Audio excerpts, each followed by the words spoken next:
सभी बहन भाइयों को मेरी तरफ से राम राम, यानी राधे राधे, जय श्री कृष्णा।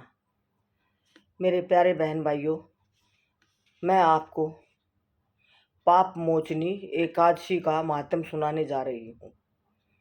यानी आज एकादशी है, पाप मोचनी एकादशी। आप सुनो, ध्यान से सुनना। गोविंद मेरो है, गोपाल मेरो है, श्री बांके बिहारी नंद लाल मेरो है। गोविंद हरे गोपाल हरे, जय जय प्रभु दीन दयाल हरे। गोविंद मेरो है, गोपाल मेरो है, श्री बांके बिहारी नंद लाल मेरो है। गोविंद हरे गोपाल हरे, जय जय प्रभु दीन दयाल हरे। नारायण नारायण श्रीमन नारायण नारायण नारायण, भजमन नारायण नारायण नारायण, सत्य नारायण नारायण नारायण, लक्ष्मी नारायण नारायण नारायण, बद्री नारायण नारायण नारायण, गोविंद नारायण नारायण नारायण, दामोदर नारायण नारायण नारायण, केशव नारायण नारायण नारायण नारायण नारायण, श्रीमन नारायण नारायण नारायण, लक्ष्मी नारायण नारायण नारायण। अब धर्मराज युधिष्ठिर बोले, हे भगवान, फागुन मास की शुक्ल पक्ष की एकादशी का मातम आपने सुनाया। अब आप चैत्र मास के कृष्ण पक्ष की एकादशी के बारे में बताइए। इस एकादशी का नाम क्या है? इसमें कौन से देवता की पूजा की जाती है? क्या विधि है? सो आप मुझे समझाओगे? श्री कृष्ण भगवान बोले, हे राजन, एक सम्मानदाता ने लोमश ऋषि से पूछा कि हे मुनि, चैत्र मास के शुक्ल पक्ष की एकादशी का क्या नाम है? उसकी विधि क्या? सो आप मुझे पूरी तरह से कहिए। लोमश ऋषि बोले कि हे राजन, चैत्र मास के कृष्ण पक्ष की एकादशी का नाम पाप मोचनी एकादशी है। इसके व्रत के प्रभाव से मनुष्य के अनेक पाप नष्ट हो जाते हैं। इसी की कथा इस प्रकार से है, सो मैं आपको सुना रही हूँ। प्राचीन काल में एक चैत्ररथ नामक वन था। उसमें अप्सराएं वास करती थी। वहाँ हर समय बसंत रहता था। उस जगह हमेशा प्रत्येक की तरह के पुष्प खिलते रहते थे। उस जगह गंधर्व कन्याएं विहार किया करती थी। उस वन में इंद्र और देवताओं के साथ कीड़ा किया करता था। उस वन में एक मेधावी नामक मुनि तपस्या करते थे। वे शिव भक्त थे।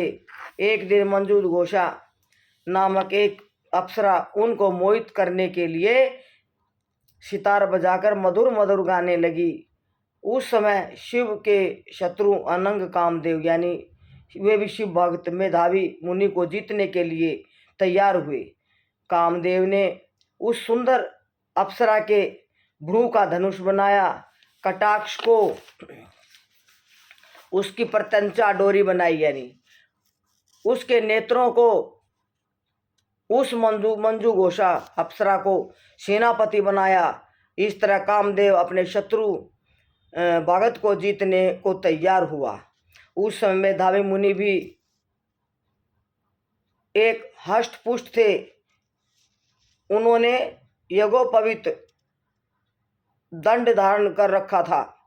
वे दूसरे कामदेव के समान शोभा पाते थे। उस मुनि को देखकर कामदेव के वश में हुई मंजू घोषा ने धीरे धीरे मधुर वीणा पर गाना शुरू कर दिया। मेधावी मुनि मंजू घोषा के मधुर गाने पर, उसके सौंदर्य पर मोहित हो गए। वह अप्सरा उस मुनि को कामदेव से पीड़ित जानकर आलिंगन करने लगी। वह मुनि उसके सौंदर्य पर मोहित हो गया, शिव रहस्य को भूल गए और काम के वशीभूत होकर उसके साथ रमण करने लगे।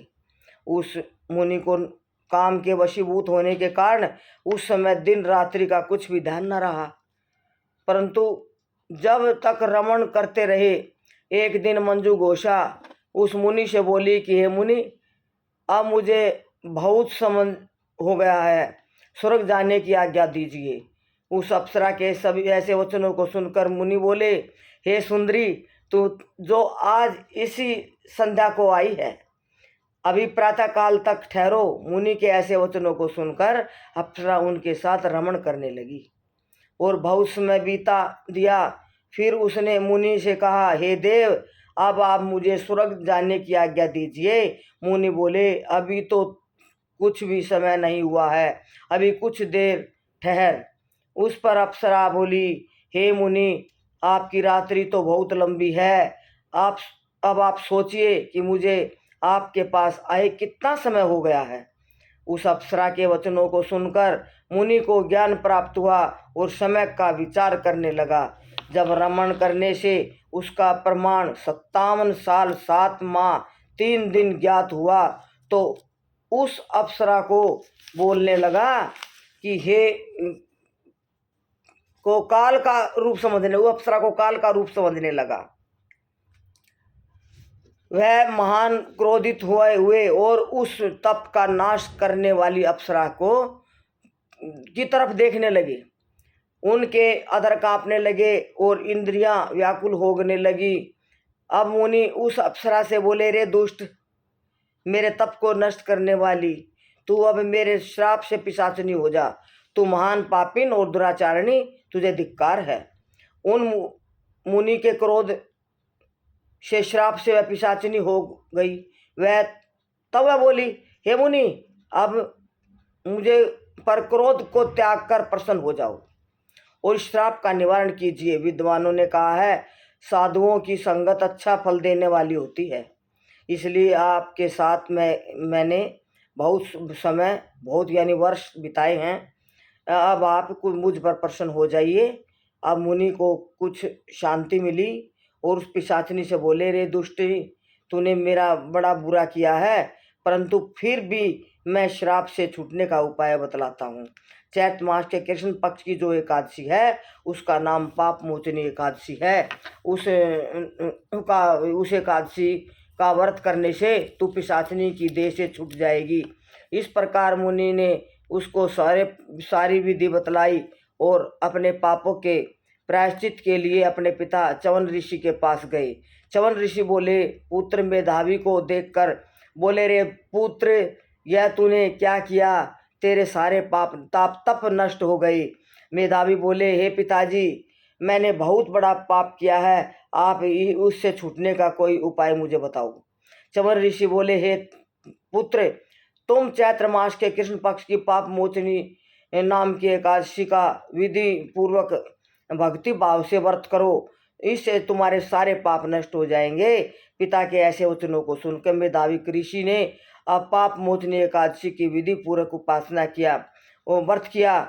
उसके प्रभाव से उनके सारे पाप नष्ट हो गए। मंजू घोषा अप्सरा भी पाप मोचनी एकादशी का व्रत करने से पिशाचिनी की देह से छूट गई और सुंदर रूप धारण करके स्वर्ग को चली गई।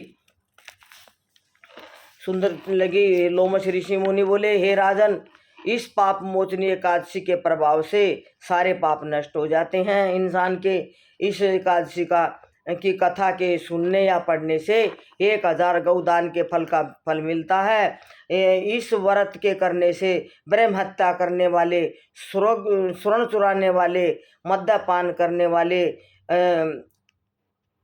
अगम्यागमन करने वाले आदि के सभी के पाप नष्ट हो जाते हैं और अंत में वे स्वर्ग को चले जाते हैं।